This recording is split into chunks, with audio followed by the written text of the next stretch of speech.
मनोरंजन करें और उनको थोड़ा सा संबोधन करें।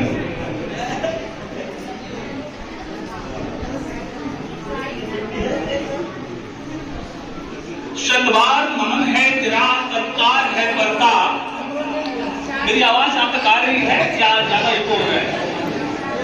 शतबार नमन है तेरा सत्कार है करता, शस्त्र ही नहीं अपना तो संस्कार है। कम करना पड़ेगा।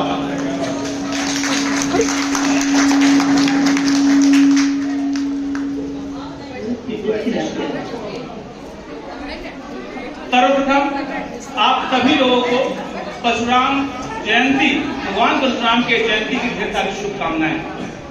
मित्रों, जिस समय मुझे आदरणीय प्रदीप राय जी और इस सभा के अध्यक्ष, संस्था के अध्यक्ष श्री सतीश राय जी ने इस कार्य के लिए सूचित किया था, उस समय तो मैंने हाँ कह दिया था कि हाँ मैं इस कार्यक्रम में आऊंगा। लेकिन इस पूरे सप्ताह मैं निरंतर यात्रा। कल जब श्री प्रदीप राय जी का मुझे फोन आया कि आपको आना है और मैं अपनी असमर्थता जता रहा था, तो उन्होंने मुझे बहुत अच्छी बात कही। उन्होंने कहा कि आप परशुराम के वंशज हैं और परशुराम से आप सीखे क्या हैं। मैं समझ गया कि कहना ये चाहते हैं कि अगर हमारे भगवान अपने पिता की आज्ञा का पालन करते हुए प्राणों से प्रिय अपनी माँ का गर्दन उतार सकते हैं, तो मैं इतना छोटा काम नहीं कर सकता। और नतीजतन मैं आपके बीच आया हूँ। हमने बहुत अच्छा अभी सुना, संजीव जी ने अपनी बातों को रखा। इससे पहले बाबू जी ने जो अपना आशीर्वाद हमें दिया हुआ है, और पिछले कार्यक्रम में संजीव राय जी का भी हमें आशीर्वचन मिलता रहा है। मुझे जो है श्री संजीव राय जी ने कहा था कि आप जो है काव्य प्रस्तुत करेंगे। मैं सोचा कि मैं परशुराम भगवान के ऊपर कुछ काव्य रखूं, लेकिन मुझे लगता है कि आप सब लोग इनके बारे में सुने हैं, जानते हैं, और वो किसी परिचय या उनके ऊपर कहने के लिए कुछ बचा नहीं है। मुझे लगता है कि अगर मैं भगवान परशुराम के चरित्र या व्यक्तित्व पर कुछ लिखना चाहूं, तो इस धरती में जितना समंदर, मुझे लगता है कि एक तो कम पड़ जाएगा। इसलिए भूमिहार कुल के, ब्रह्मर्षि कुल के एक बड़े कवि हुए, ये तो कांग्रेस हुए, लेकिन नेहरू जी को समय समय पर इस बात की सूचना देते थे कि आपकी सत्ता भ्रष्ट हो। मुझे पूरा यकीन है कि आप लोग पहचान रहे हो कि मैं किसकी बात कर रहा हूँ। हाँ, मैं दिनकर की बात कर रहा हूँ।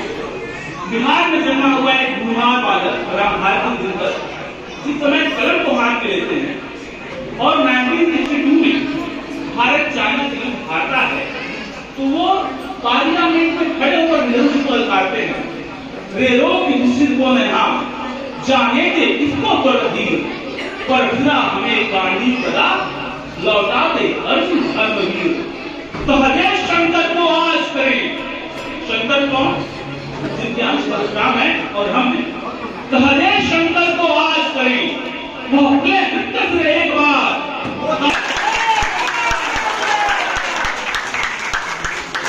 मैं आपके समक्ष कविता को इसलिए रखना चाह रहा हूँ मित्रों, मेरी माताएं, आपका देवर हूँ, आपका बेटा हूँ, भतीजा हूँ, आप जो समझिए।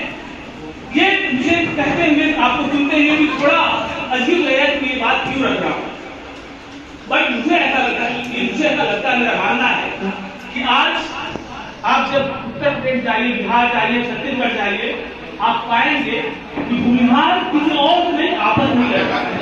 किस चीज के लिए? एक लट्ठा जमीन के लिए। मैंने निकाला वीडियो। तो मुझे लगता है कि हमें इस चीज को खत्म करना है। आपको लड़ना है, पहली बात लड़ना ही नहीं चाहिए जब तक धर्म की लड़ाई ना हो। और अगर कभी ऐसा हो कि आपको अपने भाई से ही लड़ना है, मुझे लगता है संतोष कर लेना ज्यादा अच्छा होगा।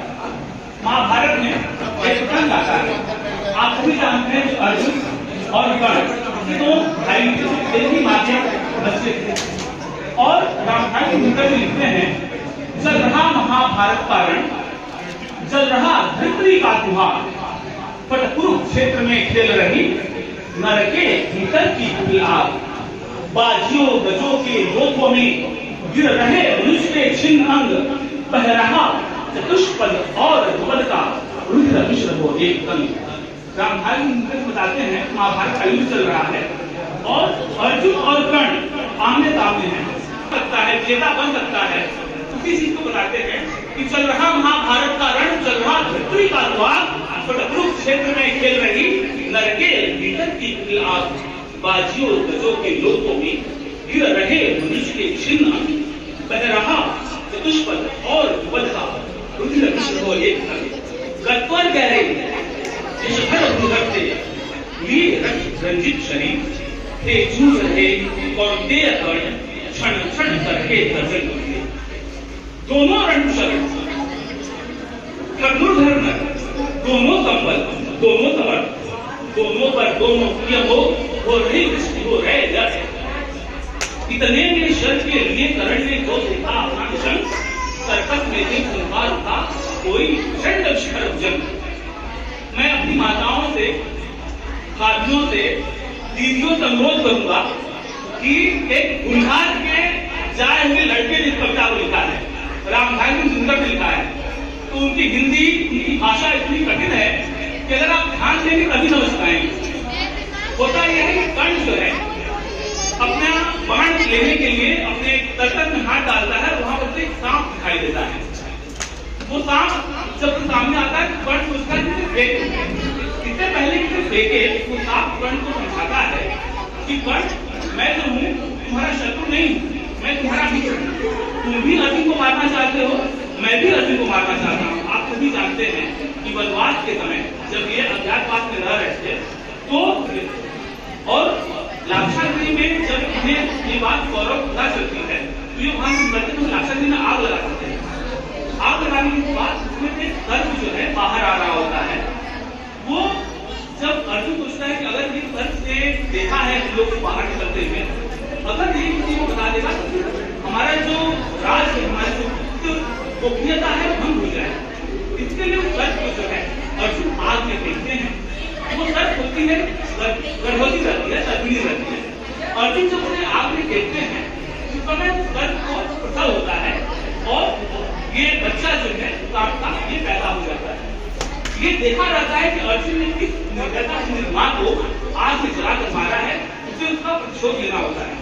इसलिए जो है कालांतर में बड़ा होता है और वो सोचता है कि मैं जो कर्ण के सहारे इसी तरह अर्जुन के रथ तक पहुंच जाऊं और मैं अर्जुन को अपना उमन गरल करके उसे मार दूं। ये नर भुजंग मानवता का पथ कठिन बहुत कर देते हैं, प्रति घट के वध के लिए नीच सहाय पर उठा लेते हैं। मैं कहना ये चाह रहा हूं, कर्ण अगर चाहता तो अर्जुन को मारने के लिए सांप का सहारा ले सकता था, लेकिन कर्ण ने उस सांप को यह कहकर भगा दिया कि अर्जुन कितना भी तो एक मनुष्य है, मैं भी मनुष्य हूँ, वो मेरा भाई है। अगर मैं आज सांप का मदद लेके अपने भाई को मारूं तो आने वाले समाज में मैं क्या मुझे जाऊंगा। अर्जुन है मेरा महाशत्रु, वह सर्प नहीं किंतु नर है, संघर्ष सनातन नहीं सदा, इस जीवन भर ही तो है। किस कारण सर्पों की जाकर शरण, किस हेतु मनुष्य को मालूम है। माथे पर किसी तरह से वो बताता है कि मैं इस कलंक को लेकर कभी जी नहीं पाऊंगा। ये कहानी, ये कविता मैं आपको सिर्फ ये बता रहा हूं कि हमारी लड़ाई किसी और से नहीं है। इस समय जो गांव में हो रहा है, भाई भाई के बीच लड़ाई हो रही है, इसे बंद करना है। संतोष की भावना, मुझे पूरा विश्वास है कि जिस समय आपके अंदर आएगी, आपके भाई के अंदर भी आएगी और ऐसा करने से ही समाज संगठित होगा। आप अक्सर सोचते हैं, आप लोगों के मन में बात आता है कि आज आप इस समस्या को देख भी होंगे, पाए भी होंगे कि बाकी समाज के लोग बहुत आसानी से इकट्ठा हो जाते हैं। आप देखिए जगह जगह अग्रवाल समाज के कार्यक्रम होंगे और भी लोग होते हैं, जैन लोग एकत्रित होते हैं, लेकिन भूमिहारों का या ब्राह्मणों का कोई अगर संस्था बनती भी है तो लंबे समय तक नहीं चल पाती है। राकेश किसी गलत कर रहा हूं बताइए। अगर संस्था बन भी जाती है तो 2 साल 3 साल में खंडित हो जाती है, भंग हो जाती है। क्यों? उसके पीछे कारण ये है, आप सड़क पर चलते हुए भेड़ बकरियों का झुंड देखे होंगे, लेकिन आप कभी सूरत जाइए, आप कभी कर्नाटक जाइए, गुजरात जाइए, वहां पर अभयारण्य है, वहां पर कोई शेर आपको झुंड में दिखाई नहीं दे। क्यों? क्योंकि ब्राह्मण या बिहार उनके अंदर जो दत्ता है वो उन्हें एक समूह में नहीं आने देती है। लेकिन मित्रों, इस चीज को समझिए, समय के दस्तूर को समझिए। ये समय ऐसा है जब आपकी संख्या बल मायने रखती है। एडवोकेट साहब, गलत कर रहा हूं? इस समय आपकी संख्या कितनी है ये इंपॉर्टेंट है। तो आपकी प्रतिभा, आपकी विद्वत्ता, आपके ज्ञान को सर्वोपरि में रखते हुए अगर कोई समाज में आगे सबको लेकर चल रहा है तो उसके पीछे चलिए। नया ही नेता जो आगे लेकर चले वो नेता है। इसके साथ ही मैं अपनी वाणी को विराम दूंगा और मैं अपेक्षा करूंगा कि हमारे बीच आए हुए बाबूजी, जनार्दन जी और योगेश जी, संजीव जी, आदरणीय राकेश चंद्र दुबे जी और आप सभी लोग आशीर्वाद अंबर बना रहे हैं। बहुत बहुत धन्यवाद।